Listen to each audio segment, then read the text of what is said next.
গত বুধবারে ধানমন্ডি ৩২ নম্বর বাড়িতে বিক্ষুব্ধ ছাত্র জনতার যেই ভাঙচুর, সেই ভাঙচুরের পরে মূলত যেই ৩২ নম্বর বাড়ি, সেই বাড়ির যে নতুন বিল্ডিংটি রয়েছিল, সেই বিল্ডিংয়ের নিচের যে আন্ডারগ্রাউন্ড, সেই আন্ডারগ্রাউন্ডকে ঘিরে মূলত একটি রহস্যের সৃষ্টি হয়েছিল যে এটির নিচে হয়তোবা যে আয়নাঘর থাকতে পারে বলে অনেকে ধারণা করেছিলেন। তবে সেই আন্ডারগ্রাউন্ডটিকে নিয়েই কিন্তু আসলে মূলত মানুষের কিন্তু জল্পনা কল্পনার শেষ নেই এবং দূর দূরান্ত থেকে কিন্তু সেই বুধবারের পরের দিন অর্থাৎ বৃহস্পতিবার সকাল থেকে কিন্তু হাজার হাজার মানুষ কিন্তু এখানে আসছেন শুধুমাত্র একবার দেখার জন্য যে কি আছে এই আন্ডারগ্রাউন্ডে, এটি কি আসলে আয়নাঘর ছিল নাকি শুধুমাত্র গাড়ির পার্কিংয়ের জায়গা ছিল। এবং আজকে কিন্তু মূলত এই আন্ডারগ্রাউন্ডটি মূলত পানির যে সেচ, পানি কিন্তু যে সেচে কিন্তু নিঃসরণ করা হয়েছে এবং এখন কিন্তু পানি নেই এবং সেই পানির নিচে আসলে কি ছিল সেটি দেখার জন্য কিন্তু মানুষ ভিড় করছেন। আমি যদি একটু দেখাই ভেতরে আসলে কি ছিল সেটি একটু দেখানোর চেষ্টা করব যে আসলে ভেতরে কি ছিল এবং পানি সেচে আসলে কি পাওয়া গেল, একটু দেখানোর চেষ্টা করব। আমার একটু সঙ্গে থাকুন, জানার চেষ্টা করছি যে আসলে কি রয়েছে। এই এই ছিল মূলত যে ধানমন্ডি ৩২ নম্বর বাড়ি, সেই বাড়ির আন্ডারগ্রাউন্ডের সর্বশেষ অবস্থা। দেখতে পাচ্ছেন যে আসলে গত যে বুধবারে আসলে যেই ভাঙচুর ধানমন্ডি ৩২ নম্বর বাড়ি, সেই বাড়ি কিন্তু ভাঙচুর করা হয়। এই বিল্ডিংটি ছিল মূলত নতুন বিল্ডিং এবং এই বিল্ডিংটি আসলে এখনও সম্পূর্ণভাবে নির্মাণ হয়নি এবং আমরা যতটুকু জানি যে ধানমন্ডি ৩২-এ মোট ৩টি বাড়ি রয়েছে। একটি হচ্ছে শেখ হাসিনার, একটি ছিল শেখ হাসিনার বাড়ি, আরেকটি ছিল বঙ্গবন্ধু শেখ মুজিবুর রহমানের বাড়ি, আরেকটি ছিল নতুন বিল্ডিং যেটি আসলে আওয়ামী লীগের নেতাকর্মীদের যেই গবেষণাগার ছিল এবং এই বিল্ডিংটা আসলে নতুন করে নির্মাণ করা হচ্ছিল এবং সেই বিল্ডিংয়ের নিচে মূলত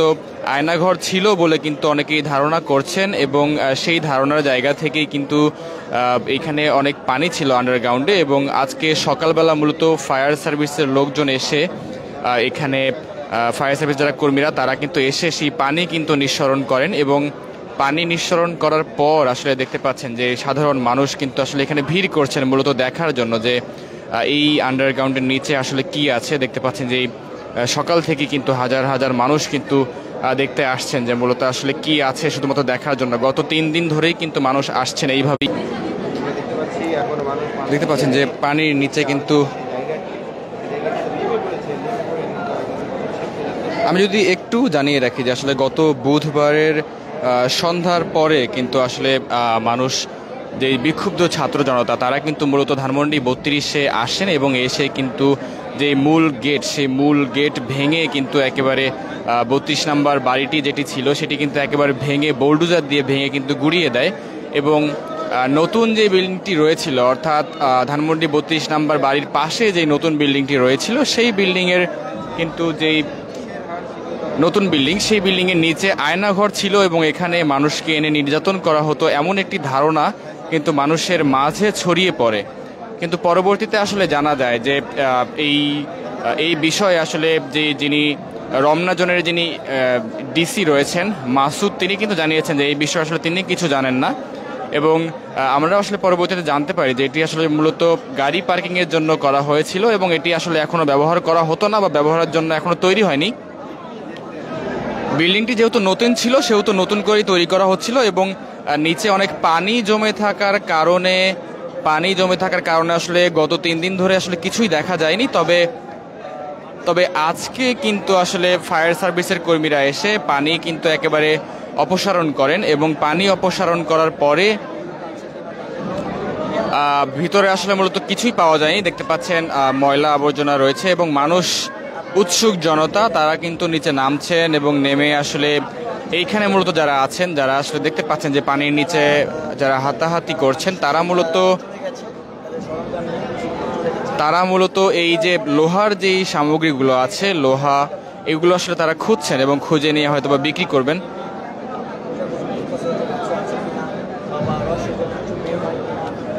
আজকে মূলত সকালে ফায়ার সার্ভিসের কর্মীরা আসেন এবং এসে আসলে এই যে আন্ডারগ্রাউন্ড সেখান থেকে আসলে পানি নিঃসরণ করেন এবং পানি নিঃসরণ করার পর পুরো জায়গাটি আসলে দৃশ্যমান হয় এবং এরপরেই আসলে উৎসুক জনতার ভিড় কিন্তু আরও বেড়ে যায় এবং দেখতে পাচ্ছেন যে দূর দূরান্ত থেকে হাজার হাজার মানুষ কিন্তু এখানে আসছেন এবং এসে আসলে দেখার চেষ্টা করছেন আসলে আসলে ভেতরে কি আছে। এখানে আমাদের একটা পার্কিং ব্যবস্থা, হ্যাঁ, ডিজিএফআই গোয়েন্দা সংস্থার লোকেরা, হ্যাঁ, উনি তো ভারতের দিয়ে ক্ষমতা টিকে আছে, তো ভারতের এর মাধ্যমে চিন্তা ভাবনা করেছিল 40, 50, 60 সাল পর্যন্ত ক্ষমতা থাকার জন্য। তো উপরেরটা পার্কিং আর নিচের গোলা সিস্টেম করার আমার যত ধারণা যেরকম একটা প্ল্যান করা ছিল, প্রসেস করা ছিল যে এখানে তার বিরুদ্ধে যারা কথা বলতো তাদেরকে এখানে নিয়ে এসে টর্চারিং করতো, মানে জাস্ট একটা ট্রেলার দেখাইতো, হ্যাঁ, যে আমরা এরকম টর্চার করতে পারি, হ্যাঁ, তো আমরা এখান থেকে তোমাকে আয়নাঘরে নিয়ে যাব, যেখানে তুমি লড়তে চড়তে পারবা না, ঠিক আছে, লড়াচড়া করার জায়গা নেই, ছোট জায়গা, ওখানে আলো বাতাসও পাবে না, সেখানে নিয়ে যাব যদি সরকারের বিরুদ্ধে কথা বলা তুমি বন্ধ না করো। তো এইটার জন্য এটা আমি মনে করি যে যদি সরকার ক্ষমতা থাকতো এই কাজটা বাস্তবায়ন করে ফেলতো। আর এখানে যে হাড়গোড় পেয়েছেন এখন দেখা গেছে এটা মূলত আসলে অনেকে মানে বলতে চাচ্ছে, আমি আমি আমি তো নিজেও ছিলাম আগে, আমি অনেকক্ষণ ধরে দেখছি, অনেকে বলে যে এটা মানুষের হাড়, অনেকে বলে মানুষের কঙ্কাল, কিন্তু আবার অনেকে বলে যে মানুষের যেহেতু কঙ্কাল, মানুষের যেহেতু হাড়, এটা ফরেন্সিক রিপোর্টে পাঠাবো। তো আমি মনে করি যে শুধু একটা হয়রানি, হ্যাঁ, এই ফরেন্সিক রিপোর্ট, তারপরে যে কনফিডেন্সভাবে বলে যে এটা মানুষের কঙ্কাল, এটা আসলে একটা হয়রানি করা। এটা চাচ্ছে যে নোবেলজয়ী ডক্টর ইউনূস সাহেব যেন একটা দৃষ্টি আকর্ষণ করা হয়, মানুষে জানি একটা বিভ্রান্ততা পড়ে। আশা করি আমি তখনই কনফার্ম দিতে পারবো যখন আমি এই যে ছোট ছোট 3-4টা যে কঙ্কাল পেয়েছি। আমি তো বললাম যে ফেসিস্ট সরকারের পক্ষে সবে সম্ভব, তাদের ধারণাটাও ঠিক আছে, ধারণা করাই স্বাভাবিক, কারণ এই জন্য তারা কেমিক্যাল দিয়ে মানুষের হাড়ের থেকে মাংস খসিয়ে গলে ফেলতো। তো এখানে যেহেতু 3 থেকে 4টা হাড় পাওয়া গেছে, তো আমি মনে করি এখানে কিন্তু মূল যে বড় বড় যে ইম্পর্টেন্ট যে হাড়গুলো সেগুলো এখন কিন্তু আমরা পাইনি। মাথার খুলি পাওয়া যায়নি, আপনার বডির যে দেহ যে আপনার যে খাঁচাটাও এখনও আমরা পাইনি, খাঁচা পাইনি, মাথার খুলি পাইনি, পায়ের কোনো কঙ্কাল পাইনি, হাতের কোনো কঙ্কাল পাইনি। তো সুতরাং আমি মনে করবো যে 2-3টা হাড় নিয়ে এটা আসলে আমি বাকি মানুষের মতন আমি কনফিডেন্টভাবে বলবো না যে এটা মানুষের হাড়, এটা আমার ধারণা তত ঘটছে। কারণ ফেসিস্ট সরকার তো ইন্ডিয়ার দালাল, কারণ ইন্ডিয়া তার হাজব্যান্ডের বাড়ি, উনি ইন্ডিয়া যে হাজব্যান্ডের বাড়ি মোদি তো গরু অপছন্দ, কিন্তু ফেসিসেরও গরু অপছন্দ। এটা আমার যত সম্ভব এই ফেসিস হরিণ করছে, সে হরিণের কোনো কঙ্কাল হতে পারে। আচ্ছা, যে আলামতগুলো পাওয়া গিয়েছে সেগুলো দর্শক শুনছিলেন যে আমরা একজনের সঙ্গে কথা বলছিলাম, তিনি যেমনটি বলছিলেন যে আসলে এই জায়গায় আসলে অনেক কিছুই থাকতে পারে, আবার আসলে খুঁজে খুঁজে পাওয়া যাবে বলে আসলে জানাচ্ছিলেন। এবং এখান থেকে মূলত একটি হাড় পাওয়া গেছে, যেই হাড়টি মূলত আসলে কোনো গরু, তারা আসলে মূলত যেই লোহা অথবা যেই মূল্যবান জিনিসগুলো রয়েছে সেগুলো আসলে খুঁজছেন এবং দেখতে পাচ্ছেন যে বেশ কয়েকটি রড এবং লোহার বস্তু আসলে তারা পেয়েছে। আমরা তো আমেরিকাতে ভিন্ন, আমরা যেটা সত্য সেটা বলার চেষ্টা করবো, তখন আমরা শিওর দেবো। দর্শক যেমনটি দেখছিলেন যে আসলে এই যে ধানমন্ডি 32 নম্বর বাড়ির যে আন্ডারগ্রাউন্ড, সেই আন্ডারগ্রাউন্ডের নিচে আসলে কি রয়েছে সেটি আসলে দেখানোর চেষ্টা করছিলাম। এবং এখনও কিন্তু দেখতে পাচ্ছেন যে ভেতরে আসলে তেমন কিছু আসলে পাওয়া যায়নি, তবে যেটি পাওয়া গেছে যে একটি হাড় পাওয়া গেছে এবং সেই হাড়টি আসলে কোনো জীবজন্তু ছিল কিনা সেটি আসলে খুঁজে দেখার চেষ্টা করা হবে বলে কিন্তু জানা গেছে। তবে আমি যদি একটু জানিয়ে রাখি যে আসলে গত বুধবারের পর থেকে কিন্তু আসলে এই আন্ডারগ্রাউন্ডটি নিয়ে বেশ চাঞ্চল্যকর তথ্য পাওয়া যায় যে এটি আসলে আয়নাঘর ছিল কিনা, এমন একটি কথা কিন্তু আমরা শুনতে পেয়েছিলাম। এবং তারপর থেকেই কিন্তু হাজার হাজার মানুষ কিন্তু আসলে এই আন্ডারগ্রাউন্ডটি দেখতে আসছেন, যে ভেতরে আসলে কি আছে সেটি আসলে দেখার চেষ্টা করছেন এবং বোঝার চেষ্টা করছেন। এবং সেই জের ধরে কিন্তু গত 3 দিন ধরে কিন্তু মানুষ আসছেন এবং দেখছেন যে এটি আসলে মূলত কি ছিল। এবং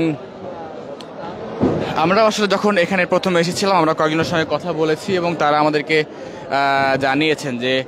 এটি আসলে মূলত আয়নাঘর ছিল বলে অনেকেই ধারণা করছেন, কিন্তু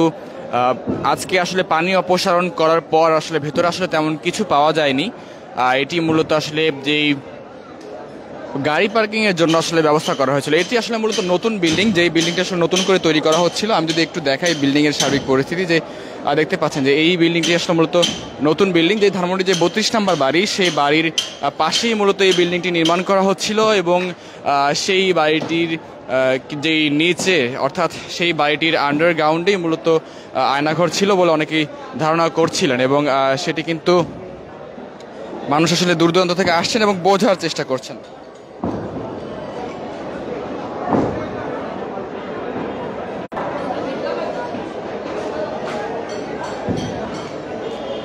দর্শক, আমরা ক্ষণে ক্ষণে আপনাদের সঙ্গে যুক্ত হব এবং দেশের সকল খবর সবার আগে পৌঁছে দেওয়ার চেষ্টা করবো। এতক্ষণ আমাদের সঙ্গে যুক্ত থাকার জন্য সবাইকে ধন্যবাদ জানাচ্ছি।